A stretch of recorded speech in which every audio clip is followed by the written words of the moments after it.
Supreme court में cipher की समाअत अदालत ने शाह कुरैशी और साबिक चेयरमैन पीटीआई की जमानत मंजूर कर ली है। आपको बताया जा रहा है, सुप्रीम कोर्ट में साइफर केस की समाअत के हवाले से अदालत ने शाह महमूद कुरैशी और साबिक चेयरमैन पीटीआई की जमानत मंजूर कर ली है।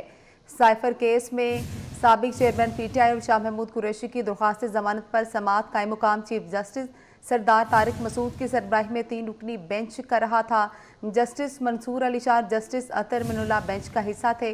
इसी पर मजीद बात कर लेते हैं, हमारे नुमाइंदे हमारे साथ मौजूद हैं। जी बताइएगा, एक बड़ा फैसला सामने आया है।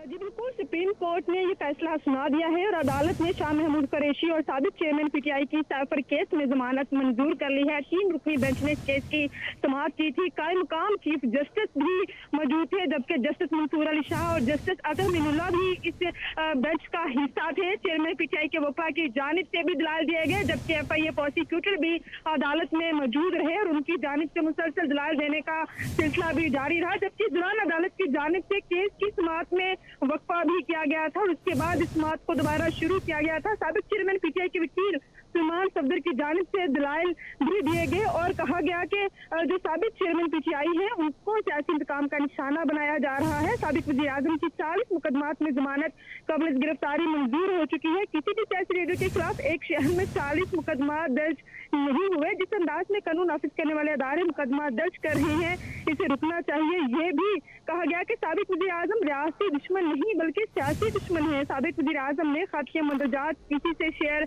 नहीं किए। वकील ने अपने दलाइल में ये भी कहा और ये भी कहा गया कि या तो अमरीकी सफीर को बुलाकर किया गया एहतजाज गलत है या फिर साइफर का मुकदमा। शहबाज शरीफ ने भी साबिक वज़ीर आज़म की ज़ेर सदारत होने वाली कौमी इस्लामती कौंसिल के इनेकाद की तस्दीक की थी।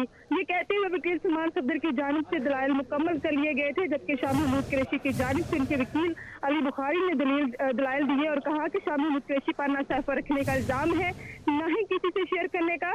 शाह महमूद कुरैशी पर वह इल्जाम तकरीर का है जिसका जायजा अदालत पहले ही ले चुकी है। शाह महमूद कुरैशी 10 दिन रिमांड पर रहे, कोई बरामदगी नहीं हुई, जिस पर जस्टिस अतर मिनुल्लाह की जानिब से पूछा गया कि क्या शाह महमूद कुरैशी इंतखाबात में हिस्सा ले रही है, जिस पर वकील अली बुखारी ने कहा कि शाह महमूद कुरैशी आज कागजात जमा करवाएंगे। जिस पर जस्टिस अतर मिनुल्लाह ने कहा कि इंतखाबात में हिस्सा लेना ही जमानत के लिए अच्छी बुनियाद है। और उसके बाद प्रोसिक्यूटर रिजवान अब्बासी ने भी दलाइल का आगाज किया। तहम अदालत की जानिब से ये रिमार्क्स दिए गए कि साइफर की एक ही असल कॉपी थी जो दफ्तर खारजा में थी। साइफर दफ्तर खारजा के पास है तो बाहर क्या निकला है, जिस पर प्रोसिक्यूटर ने कहा कि हसास दस्तावेजात को हैंडल करने के लिए रूल्स मौजूद है। जस्टिस मंसूर अली शाह ने पूछा रूल्स की किताब कहाँ है, जिस पर